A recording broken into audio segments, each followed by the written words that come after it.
Bismillahirrahmanirrahim. Assalamu alaikum. Today I am here with lecture number 3 for the month of May. The SVT it is, of course, for grade 7. As in previous lecture, we had done reading of unit number 6, that is the past up rate, and we also had done the comprehension questions. Today we are going to move further. If you look at your SVTs, exercise B and on page number 34, it is mentioned that you have to do exercise B on page number 34. Here it is, exercise number B, it is page number 34, and in exercise number B, the vocabulary, choose the two words or phrases that mean the same as those in the table. A table is given, and under the table there are words, the vocabularies are given. You have to choose the words with similar meaning or the synonyms of those words. Like for example, in the first word, spirals, curls or corkscrew shape.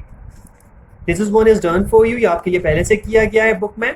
हम दूसरे की तरफ आएंगे simple. तो अब simple के लिए हमने ऊपर वर्ड्स में कोई क्लोज इनफ मीनिंग क्या ढूंढनी है. सो सिंपल के लिए अगर हम देखें, so we have basic is also simple and not too fussy. Something which is not too fussy, that is also known as simple. So we have two synonyms or the words close in meaning with simple. Similarly for chopped, cut up or diced, these are the words given above and I had written in front of them. Chopped, cut up, diced, serve, present or dish out, favorite, best liked or most preferred. That is favorite, and heaped, stacked up or piled high. So these are the words close in meanings with these words. I have done it and you have to do it in your books also. So that is exercise number B on page number 34. Now if you look at the second one, it is exercise A and B on page number 35. So the next page is page number 35 and you have to do exercise number A and B from this very page. So we already had done the lesson and it is taken from the lesson, so there might be no such issue with you people. Like if you look at exercise number A, vocabulary, match the related words, use each word only once. Now the words again are given in a box, and under the box there is a table given and you have to match these words with them. Like for example, there are pasta, pizza, peach, parsley, parmesan, poach, parsnip, pastry, pancake and poultry. These words are given, so you have to match them. Now if you look at the table below, the first one is vegetable. Now which one is a vegetable here? We all know that parsnip is kind of a vegetable. It's kind of a carrot, usually cream or white in color, so it is a vegetable. So parsnip, so vegetable, parsnip. If you look at the second one, Italian cheese. What is the Italian cheese? So the parmesan is a dried Italian cheese. So these two are done by me. I have done others also, but you have to look for a dictionary or you have to use a thesaurus for matching the words. Like for example, you may match peach. Everyone knows what a peach is. It is a fruit. So where is the fruit? Here it is. So peach is a fruit. After that, parsley. What is parsley, or what is a parmesan, or what is a poach? You have to do it by yourself. Now if you look at exercise number B, in exercise number B, from the comprehension it is taken, complete each sentence with two facts from past up rate. We had done reading of past up rate. Now what you have to do from the comprehension behind, you have to fill these columns. The words are given above on in the above table as it was given in the previous ones also. Now let us do it. Pasta is made from. Now what is pasta made from? Look from the above table. The first one is eggs and the second one is flour. Eggs and flour, it is made from these are ingredients of pasta. Pasta sauces are, what are pasta sauces? So pasta sauces, we had done reading in the comprehension. They are simple and they are Italian origin, Italian originated sauces these are, and they are of simple. Spaghetti, how is spaghetti? It is long and thin. Ravioli, it is pillow shaped and stuffed. If you remember the shapes we had discussed earlier. And fusilli is spiral shaped and it is good for thick sauces. Now thick sauces, the fusilli is one of the pasta type which is good for thick sauces.